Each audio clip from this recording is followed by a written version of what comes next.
Welcome back. Florida Senator Marco Rubio, the Republican Party's rising star, joins us now in the studio. Senator, thank you for being with us. Thank you. You've proposed a bipartisan piece of legislation, Startup 2.0, that seeks to hire for immigrants, especially those with math and science skills, to enable them to stay in jobs. Earlier legislation collapsed. It got caught up in the larger immigration debate. Same thing's going to happen this time. Yeah, so the bill does a couple of things. Obviously, it does things about capital formation. It starts with a very, true belief that new jobs are almost always created by new businesses. Right. And so we want to make it easier for people to be able to do that. And I think that part is the least exciting. It's very important, the tax treatment. But the immigration part of it is where it's innovative. So here's what we keep hearing. Number one is, if you've got money and you want to invest it in the United States and you want to create jobs, it becomes really hard to do that. It becomes really hard to legally come here and do that.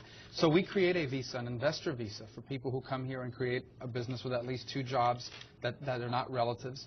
And then we allow them to renew that. If within 3 or 5 years they employ 3 or more people and they're not relatives. And they can stay. And they can stay on a legal Should visa. pass, but it just gets caught up in that, as I say, that bigger question. Well, and the other thing we do is with PhD and master's degrees, we're going to make it easier for people that graduate from American universities with a PhD or a master's to stay here as well. And this week, a very interesting article that talked about how China is trying to initiate a reverse brain drain, in essence, attract back many of the Chinese expatriates that came, studied, and stayed in the United States.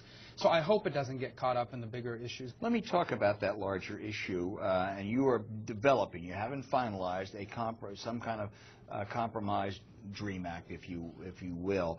Would you grant a pathway to citizenship to veterans who are honorably discharged from the military? Yeah, I think on the military service part, it's not nearly as controversial. So you would give them a pathway? Yes, right. I mean, I think anybody who's honorably discharged from the service of this country gets a citizenship, even though they didn't come Well, here obviously legally. you get a green card, then a citizenship, Right. but it's a very different process and very uncontroversial. And for students, though, they'd have to get in another queue. Yeah, and so the way that process, what I can tell you about what we've designed already and have been talking about is that we look at a very specific group of kids that came here before a certain age, have lived here continuously, graduate from high school, go on to college or some advanced education.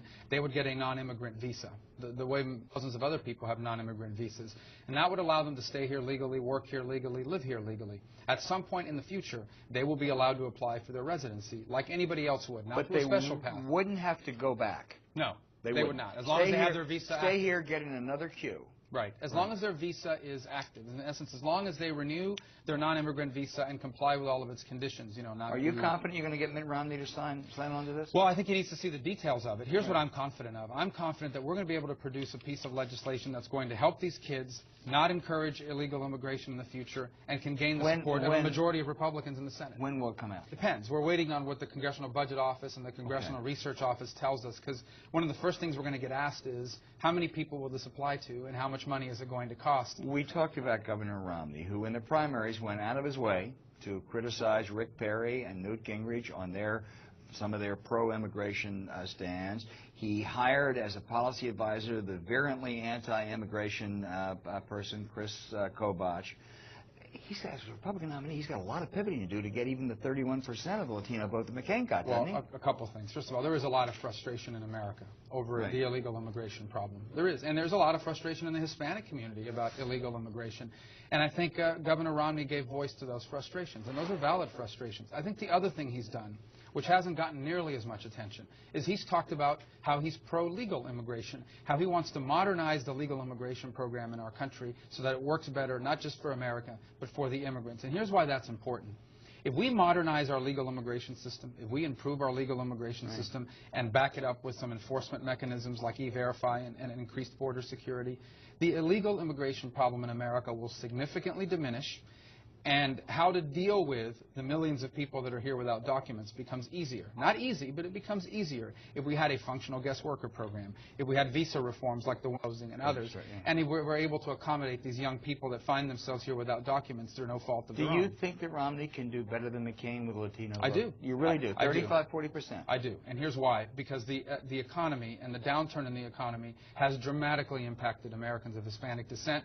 And I think the president cannot make the argument to any American Americans, much less Americans of Hispanic descent, that they're better off today than they were 3.5 years ago when he took over. Do you think that someone like Chris Kobach is a constructive force in this debate? Well, I don't know Chris Kobach. But you know who he is. Look, I think he gives voice to a real frustration. But you don't agree with him. Well, I don't agree with everything he stands on. I certainly agree with him that we have an illegal immigration problem in America. I think there's differences of opinion in the Republican Party about a bunch of these things. Let me switch subjects to Bain Capital. Republicans don't like the Obama criticism of private equity, but a simple question. Capitalism is creative destruction.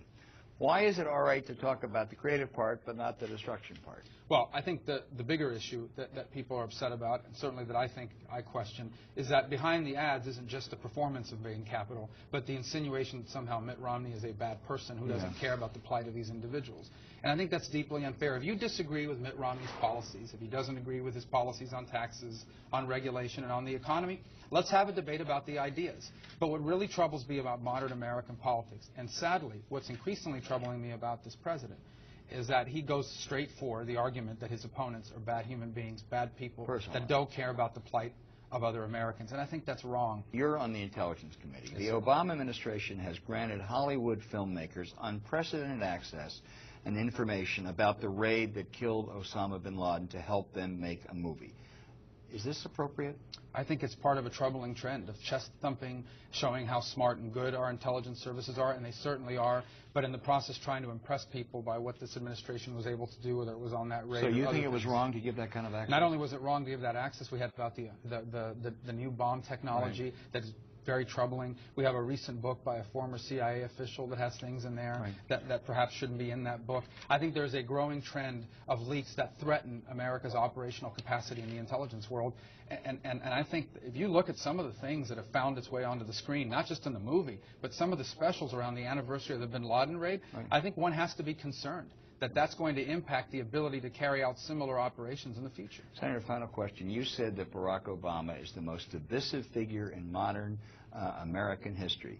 Do you think he's more divisive than Richard Nixon, and how? Well, Richard Nixon was divisive because of the issues. But you think Obama's more divisive than Nixon? I think that Barack Obama deliberately divides Americans against each other for purposes of political gain. And I, at least in my lifetime, have not experienced a president who deliberately went out and tried to pit Americans against each other. You were only alive for a couple of years with Nixon, but more divisive than Nixon.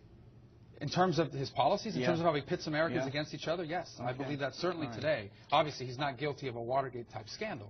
No, I understand. But what I'm talking about is the deliberate strategy of telling Americans that the reason why they're not doing well is because other Americans are doing too well, or pitting men versus women. It's a constant, weekly effort to divide Americans against each other in hopes of winning an election. And I think that's divisive, and it's wrong, and I know of no precedent to that level like what we've seen. Senator Marco Rubio, thank you so much for being with us.